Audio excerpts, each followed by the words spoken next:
In one of my recent videos, I talked about the early reviews of the movie Thunderbolts because Thunderbolts had its European premiere a few days back, so a lot of people came out and talked about the movie, and there were many people who said that this is the best movie after Avengers Endgame.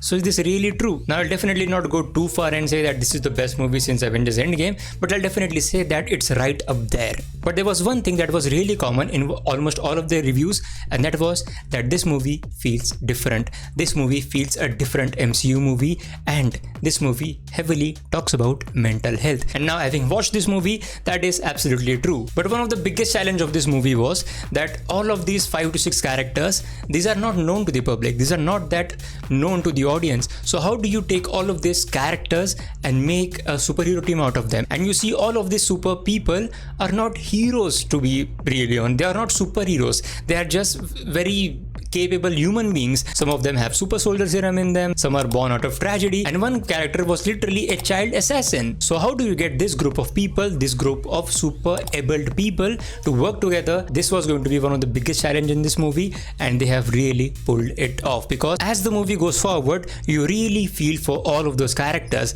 And one of the biggest reasons for that is they have this shared trauma. Now they don't have actually shared trauma, but everyone has gone through some deep dark thing in their past, and everyone can relate to each other, and that literally binds the team together. But what's the story? So we have the character of Val. Now Val is working on some shady project, and to clean up that project, she sends these all people. That means just send them and just blow up everything and just end everything. No evidence, nothing. And this is where all of these characters come together. They form a team, kind of, and then they go on a mission. We have Yelena, Bucky, John Walker, Red Guardian, Ghost, Taskmaster, and Bob.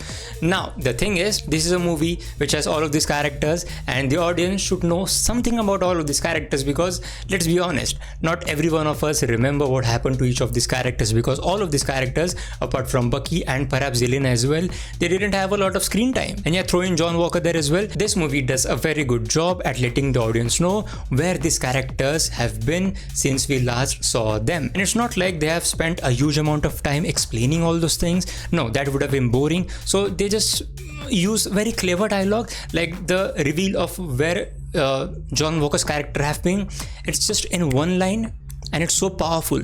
That moment is so powerful. We just know everything about him. Basically, they have not wasted any time in explaining where these characters have been, or just wasting any time on their backstories. And for all those core MCU fans, there are a lot of things to cherish, because there are a lot of callbacks, like on your left, remember something? So there are some little callbacks like these sprinkled all over the movie. And the fact that one of the biggest fights in this movie happens in and outside the Avengers Tower. Now Avengers Tower is really a big deal, and even one of the characters in this movie acknowledged the fact that at this building, or in front of this building, some legendary fights have taken place, and you know what I mean by that. So we have one of the characters in this movie literally appreciating this fact, and in this movie as well, we get a very, very cool shot in the tower itself, and that shot is of Sentry. Now I won't reveal anything about it, but there's Sentry, and he has shown at the height of his powers, and the way that they have shot it, the whole focus is on Sentry, and we have just all of these characters around him.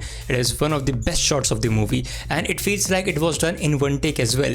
I mean, if you follow this channel for a long time, you know how I am in love with one-take action sequences, or one-take sequences in general. But if there is a one-take action sequence, I get really excited about this. And in this movie as well, there was that one-take action sequence. Now the thing is, I noticed it, I think, at the halfway mark, and after that I was following it along, but I just don't remember when that one-take action sequence actually started.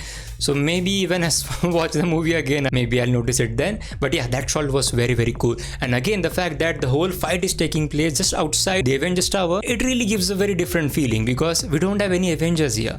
Yeah, really, honestly, and even the movie talks about this. That is why there's this Thunderbolts team. And yeah, if you are an MCU fan, especially the fan of Phase 1, Phase 2, Phase 3, you will really feel some kind of nostalgia while watching any scene that is shot close or in front of the Avengers Tower. Now we have talked about reintroducing all of the other characters, but let's talk about Sentry, because Sentry was introduced here for the first time. Now Sentry was very interesting, because Sentry, the character itself, is very complicated, and it is the first appearance of Sentry in this movie. And of course, Sentry was kind of looked at as one of the villains of the movie and one of the key characters or one of the main characters of this movie. That's all true. That's all fair. That's all true.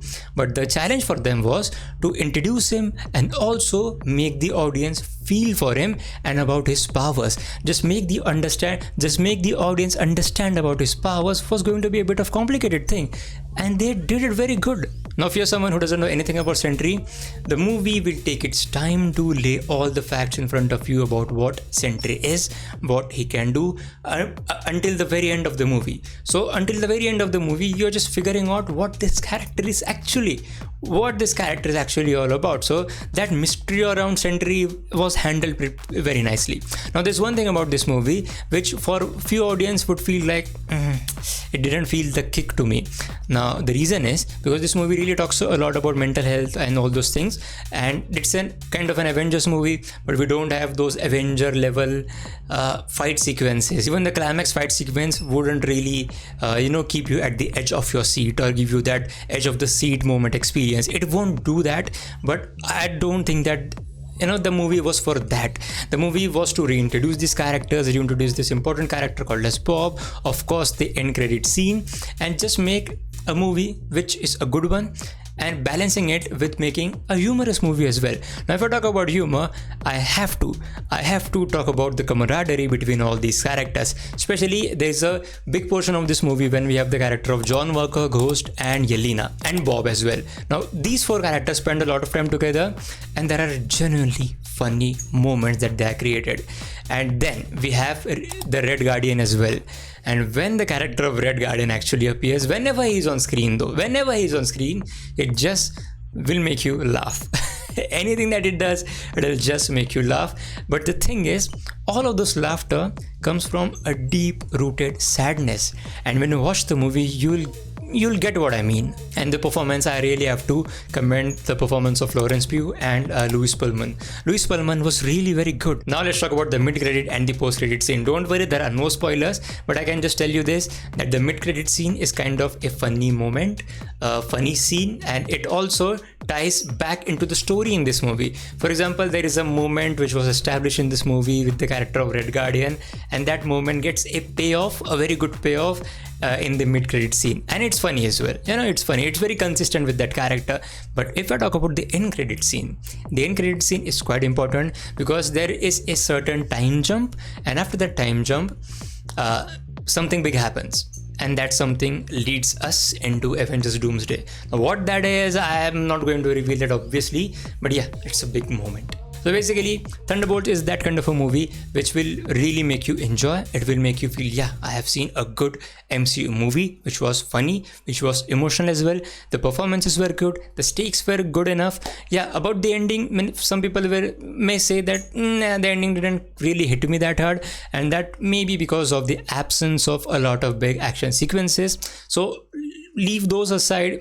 The movie really works. And our next video is going to be a spoiler discussion about this movie, and then we'll also talk about the mid-credit and the end-credit scene. I'll completely explain what the end-credit scene means here in this context, and what about the other movies as well. What about the future movies? How this end-credit scene ties into the future movies. We'll talk about that as well. And yeah, if you have seen the movie, do let me know in the comments what you feel about it. And thank you so much for watching.